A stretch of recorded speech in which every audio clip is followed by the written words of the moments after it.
안녕하세요. 자유교회 이진우 목사가 보내드리는 아침 묵상입니다. 오늘도 예수 그리스도의 향기를 내는 복된 하루가 되시길 바랍니다. 8월 22일 금요일 아침 묵상입니다. 오늘은 우리 인생의 14가지 계절이라는 제목으로 전도서 3장 2절로 8절의 말씀 묵상합니다.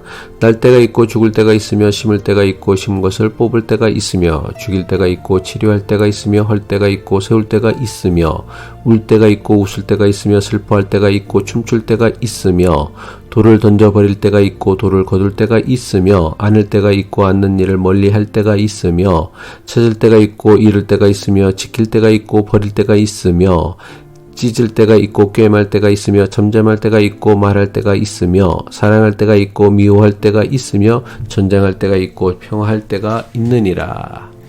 어제 아침 묵상에서 우리는 전도자가 7절에 걸쳐 선포한 28가지 때를 통해 세상 모든 일에는 하나님의 정하신 기한이 있음을 묵상했습니다.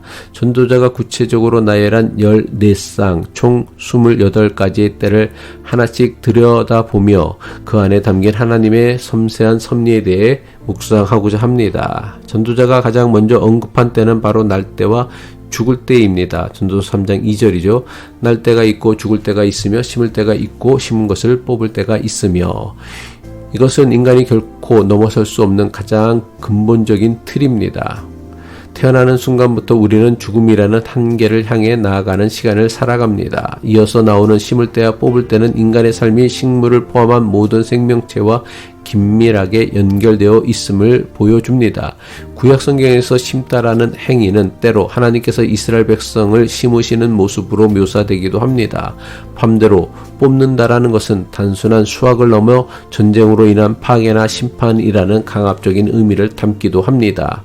이 첫 구절은 우리의 존재 자체가 하나님의 주권 아래 있으며 우리의 삶과 죽음 그리고 우리가 일구는 모든 것이 그분의 정하신 때를 따른다는 사실을 선언합니다. 전도서 3장 3절이죠. 죽일 때가 있고 치료할 때가 있으며 헐 때가 있고 세울 때가 있으며, 죽일 때는 자연스러운 죽음을 넘어 전쟁이나 폭력과 같은 인간의 비극적인 상황을 암시합니다. 그러나 하나님께서는 파괴의 시간과 함께 반드시 치료할 때를 두십니다. 여기서 치료는 단순히 육체의 질병을 고치는 것을 넘어 죄로 인해 무너진 공동체와 나라를 하나님께서 다시 회복시키시는 것을 의미합니다. 헐 때와 세울 때 역시 전쟁으로 폐허가 된 건물을 다시 세우는 것처럼 파괴와 건설이 반복되어지는 인간의 역사의 모습을 보여줍니다. 이러한 극적인 상황들은 우리의 감정으로 이어집니다. 울고 웃는 감정도, 슬퍼하다 춤추는 순간도 결국 하나님이 주신 감정의 여정입니다. 전도서 3장 4절이죠.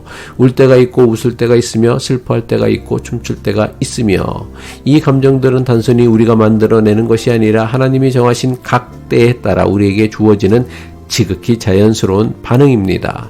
전도서 3장 5절이죠. 돌을 던져버릴 때가 있고 돌을 거둘 때가 있으며 안을 때가 있고 않는 일을 멀리 할 때가 있으며, 여기서 돌을 던지고 거두는 것은 여러 의미로 해석되어집니다. 전쟁 시 밭을 망치기 위해 돌을 던지고 평화시 경작을 위해 돌을 치우는 행위로 볼 수 있습니다. 하지만 바로 뒤에 이어지는 구절과 연결해 보면 성적인 친밀함이나 관계의 거리를 나타내는 깊은 은유로도 해석할 수 있습니다. 안을 때와 않는 일을 멀리 할 때는 우리의 가장 친밀한 관계에도 가까이 하거나 멀리 해야 할 때가 있음을 말씀하십니다. 전도서 3장 6절이죠. 찾을 때가 있고 잃을 때가 있으며 지킬 때가 있고 버릴 때가 있으며, 찾을 때와 잃을 때, 지킬 때와 버릴 때는 우리의 소유와 목표에 관한 것입니다. 여기서 잃을 때는 단순히 물건을 잃어버리는 것을 넘어 무언가를 간절히 원하다가 포기해야 할 때를 의미하기도 합니다. 사울이 잃어버린 암나귀를 찾으러 나섰다가 왕의 직분을 찾게 된 것처럼 때로는 잃는 시간이 하나님께서 더 큰 것을 주시기 위한 찾는 시간의 과정이 될 수 있습니다. 우리가 무언가를 지키려고 애쓰는 때가 있지만 생명을 위해 배의 짐을 바다에 던져야 하는 것처럼 모든 것을 버려야 할 때도 있습니다.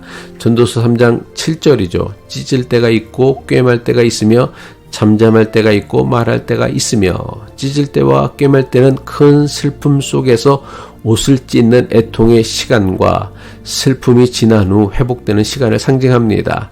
잠잠할 때와 말할 때는 지혜로운 언어 생활을 의미하기도 하지만 때로는 깊은 슬픔에 할 말을 잃는 침묵의 때와 그 침묵을 깨고 다시 말문을 여는 회복의 때를 의미하기도 합니다. 그리고 전도자는 마지막으로 개인의 감정인 사랑과 미움에서 국가적 상태인 전쟁과 평화로 확장합니다. 전도서 3장 8절이죠. 사랑할 때가 있고 미워할 때가 있으며 전쟁할 때가 있고 평화할 때가 있느니라. 전도자는 시선을 한 개인에서 공동체와 민족 전체로 확장합니다. 하나님의 시간표가 한 개인의 삶뿐만 아니라 민족과 온 인류 역사를 모두 아우르고 있음을 보여줍니다. 전도자가 제시하는 28가지 때는 우리에게 언제 무엇을 하라는 행동 지침서가 아닙니다. 상반된 때가 어우러져 한 사람의 인생이라는 위대한 교향곡을 만들어내며 이 모든 것을 하나님께서 때를 따라 아름답게 하신다는 진리를 가르쳐 줍니다. 우리는 인생의 이러한 때를 통제할 수도 그 이유를 전부 헤아릴 수도 없습니다. 우리가 할 일은 각각의 때 속에서 조급해하는 대신 하나님의 완벽한 타이밍을 신뢰하는 것입니다. 그리고 지금 나에게 주어진 일상의 시간 속에서 먹고 마시며 즐거워하는 것이 바로 하나님이 주신 선물임을 깨닫는 것입니다. 우리의 모든 삶의 조각들을 모아 가장 아름다운 작품으로 만드실 시간의 주인이신 하나님을 찬양하며 믿음으로 오늘을 살아내실 수 있기를 바랍니다. 기도하겠습니다. 우리 삶의 모든 계절을 주관하시는 하나님 아버지, 오늘 말씀을 통해 우리의 기쁨과 슬픔, 만남과 헤어짐, 그 모든 순간이 주님의 손안에 있음을 깨닫습니다. 이해할 수 없는 시간을 지날 때도 주님의 선하심을 신뢰하게 하시고 우리에게 허락하신 오늘의 삶을 감사함으로 누리는 지혜를 주옵소서. 모든 것을 합력하여 가장 아름다운 때를 이루어 가실 주님을 찬양하며 예수 그리스도의 이름으로 기도합니다.